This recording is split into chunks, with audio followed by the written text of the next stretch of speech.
ভূমিকা। শ্রীমদ্ভগবদ্গীতার ৭ম অধ্যায় জ্ঞান বিজ্ঞান যোগ নামে পরিচিত। এই অধ্যায়ে শ্রীকৃষ্ণ অর্জুনকে জ্ঞান ও বিজ্ঞানের গভীর দিকগুলি বোঝানোর চেষ্টা করেছেন। গীতার এই অংশটি আত্মা, প্রকৃতি, ঈশ্বর এবং মোক্ষ সম্পর্কে গভীর তত্ত্ব আলোচনা করে, যেখানে ভগবান কৃষ্ণ তাঁর ঐশ্বরিক শক্তি ও মহিমা ব্যাখ্যা করেন।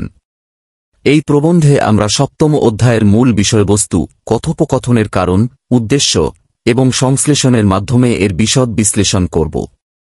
৭ম অধ্যায়ের মূল বিষয়বস্তু। এই অধ্যায়ের মূল বিষয়বস্তু নিম্নলিখিত কয়েকটি গুরুত্বপূর্ণ অংশে বিভক্ত। ১. ভক্তি ও জ্ঞান সম্পর্কিত আলোচনা। ভগবান কৃষ্ণ প্রথমেই অর্জুনকে জানান যে তিনি কিভাবে নিজেকে চিনতে পারবেন। তিনি বলেন যে প্রকৃত জ্ঞানী এবং ভক্ত ব্যক্তিরাই তাঁকে সত্যিকারভাবে জানতে ও উপলব্ধি করতে পারেন। ২. কৃষ্ণের অদ্বিতীয় স্বরূপ। শ্রীকৃষ্ণ জানান যে তিনি সমগ্র বিশ্বব্রহ্মাণ্ডের মূল কারণ এবং তিনিই পরম সত্য।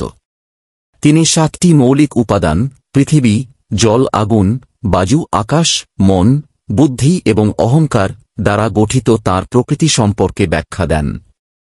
২ ধরনের প্রকৃতি। শ্রীকৃষ্ণ জানান যে তাঁর ২টি প্রকৃতি আছে। অপরা প্রকৃতি, নিম্নতর প্রকৃতি, যা ৮টি উপাদান দ্বারা গঠিত।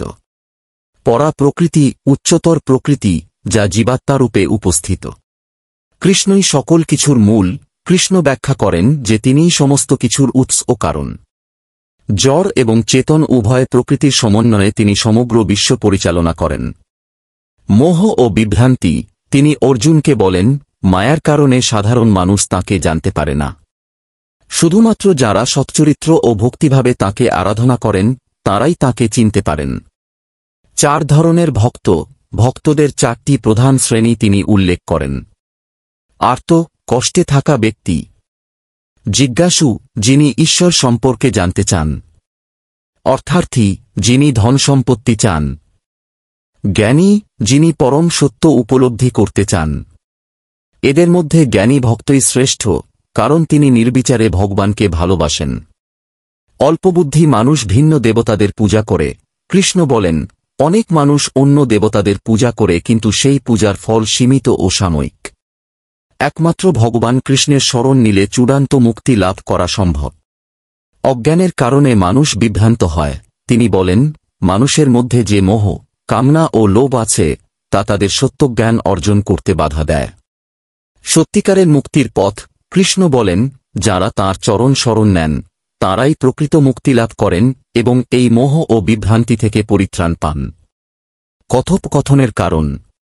গীতার ৭ম অধ্যায়ে এই কথোপকথন হওয়ার মূল কারণ হল অর্জুনের কৌতূহল এবং শ্রীকৃষ্ণের নির্দেশনা প্রাপ্তির ইচ্ছা। ভগবান কৃষ্ণের মহিমা বোঝানো। মানবজীবনের প্রকৃত উদ্দেশ্য ব্যাখ্যা করা। সত্য ও মোহের মধ্যে পার্থক্য তুলে ধরা। মানুষ কেন বিভ্রান্ত হয় এবং কিভাবে মুক্তি পেতে পারে তা ব্যাখ্যা করা। কথোপকথনের উদ্দেশ্য।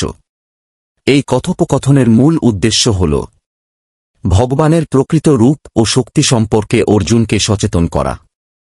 পরমার্থিক জ্ঞান ও বিজ্ঞানের সংমিশ্রণ বোঝানো। মোহ ও মায়ার প্রকৃতি সম্পর্কে শিক্ষা দেওয়া। ভক্তির মাধ্যমে মুক্তির পথ দেখানো। মানুষ কেন কৃষ্ণকে চিনতে পারে না তা ব্যাখ্যা করা। সংশ্লেষণ। গীতার ৭ম অধ্যায়ের আলোচনাগুলি বিশ্লেষণ করলে বোঝা যায় যে এটি মূলত ঈশ্বরের প্রকৃতি, ভক্তি এবং জ্ঞানের গভীর সম্পর্ক নিয়ে আলোচনা করে। শ্রীকৃষ্ণ অর্জুনকে বোঝাতে চান যে তিনি একমাত্র পরম সত্য এবং তাঁকে বোঝার জন্য শুধুমাত্র ভক্তি ও জ্ঞানের পথই যথেষ্ট। মানুষ সাধারণত জড় জগতের মোহে আবদ্ধ হয়ে ঈশ্বরকে ভুলে যায় এবং বিভিন্ন দেবতার পূজা করে। কিন্তু এই পূজার ফল সাময়িক ও ক্ষণস্থায়ী। তাই প্রকৃত মুক্তি পেতে হলে ভগবান শ্রীকৃষ্ণের শরণ নেওয়া উচিত।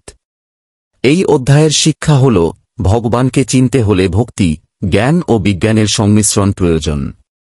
শ্রীকৃষ্ণ ব্যাখ্যা করেন যে মায়ার দ্বারা আবৃত থাকার কারণে সাধারণ মানুষ তাঁকে চিনতে পারেন না। তবে যাঁরা প্রকৃত জ্ঞান অর্জন করেন তাঁরা ঈশ্বরের প্রকৃত স্বরূপ উপলব্ধি করতে পারেন। উপসংহার। গীতার ৭ম অধ্যায় আমাদের শেখায় যে ঈশ্বরের প্রকৃত রূপ ও শক্তি উপলব্ধি করার জন্য জ্ঞান, বিজ্ঞান ও ভক্তির সমন্বয় প্রয়োজন।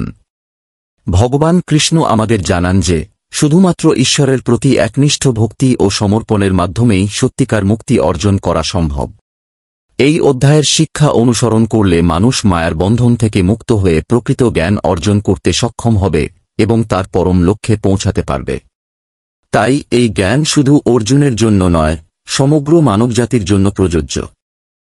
একটি কথা, আমার ভিডিওগুলো ভালো লাগলে অবশ্যই সাবস্ক্রাইব, লাইক, কমেন্ট, শেয়ার করবেন। পরবর্তী ভিডিও পেতে বেল আইকন বাজিয়ে দিবেন। সবাইকে ধন্যবাদ, নমস্কার।